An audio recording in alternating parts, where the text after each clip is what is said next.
MTech complete చేసిండు, IAS complete చేసిండు. చూడడానికి పొట్టిగా ఉంటే కానీ అయిపోయింది. ఇప్పుడు వారు కోర్స్ చేస్తుండు. అవునా? ఏం కోర్స్ అని అడగవా? ఆఫ్ కోర్స్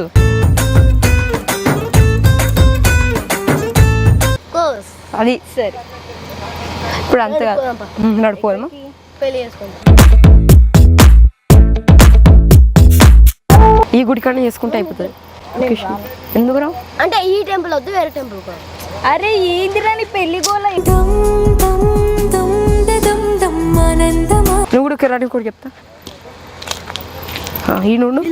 అరే ఆగ్రా, నువ్వు ఆనే కర్రారా. మీరు ఇంకొంచెం ఇక్కడ రండి. అరే ఏందిరా? ఓకే. అవేంటి హీల్స్? Heels heels. సరే, చక్రాలు మాత కూడా మస్తు ఉన్నాయి. హీల్స్ అంటే చక్రమే కదా, నాకు తెలుసు, నేను కూడా చదువుకున్నా. MTech pass. ప్లీజ్ సబ్స్క్రైబ్ చేయండి.